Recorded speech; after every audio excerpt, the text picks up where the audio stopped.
ఈ బిజినెస్ ఏదైనా మీ ఊర్లో ప్రమోషన్ చేయాలంటే అది సుమన్ టీవీతోనే సాధ్యం. ఇప్పుడే సంప్రదించండి.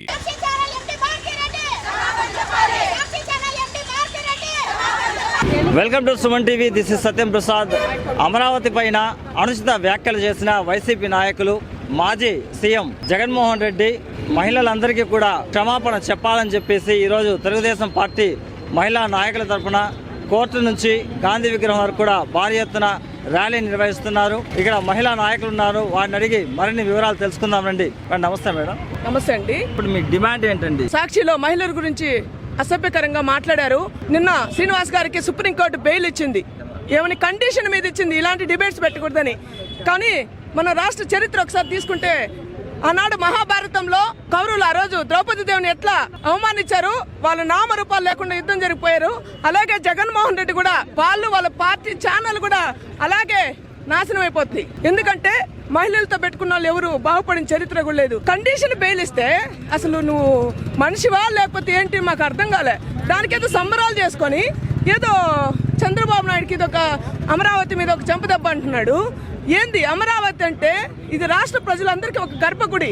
దాన్ని గుర్తుపెట్టుకో జగన్మోహన్ రెడ్డి. నువ్వు మేము చెప్పేది నీకు ఇంకోటి, తల్లి చెల్లినే గెంటేసి ఇంకా మా మహిళల గురించి ఆయనకేం తెలుసు? ఈయన జగన్మోహన్ రెడ్డి చరిత్ర అంతా వాళ్ళ తల్లి చెల్లి రోడ్లకు వచ్చి చెప్తున్నారు. కాబట్టి ఈ కురుక్షేత్రంలో రాబోయే దీంట్లో కూడా జగన్మోహన్ రెడ్డికి ఇంకా ఒక సీటు కూడా రాదని మా మహిళా లోకం తరఫున చిత్తూరు పార్లమెంట్ తరఫున తెలియజేసుకుంటున్నా. చుడా చైర్మన్ కటారి హేమలత గారిని అడిగి మరిన్ని వివరాలు తెలుసుకుందాం. మేడం, ఈరోజు జగన్ గారు అమరావతి పైన అనుచిత వ్యాఖ్యలు చేశారు.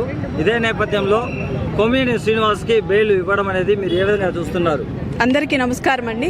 రాష్ట్ర ప్రజలందరూ కూడా గమనిస్తున్నారు. ముఖ్యంగా మహిళలని ఇలాంటి అనవసరమైన మాటలు, హేళన మాటలు చేసి వంచడం అనేది ప్రతి ఒక్కరు కూడా విన్నారు.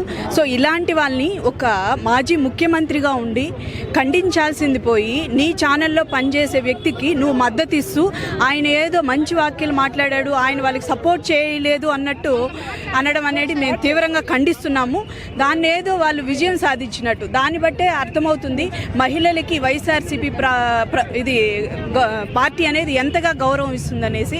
దయచేసి మేము జగన్మోహన్ రెడ్డి చెప్పేది ఒకటే, మా మహిళలందరూ తరపున ఆల్రెడీ నీకు బుద్ధి చెప్పే మహిళల పాపాలు చుట్టుకొని నీకు 11 వచ్చాయి. రాబోయే రోజులు అసలు పార్టీయే లేకుండా పోతుందని కూడా మేము హెచ్చరిస్తున్నాం. ఒక వ్యాఖ్య చేశారు, సీఎం జగన్ క్షమాపణ చెప్పాల్సిన అవసరం లేదు, టీడీపీలో చాలా మంది క్షమాపణ చెప్పాల్సిన అవసరం ఉందని వాళ్ళ పేర్లంతా కూడా చెప్పారు. ఇది కరెక్ట్ అంటారా?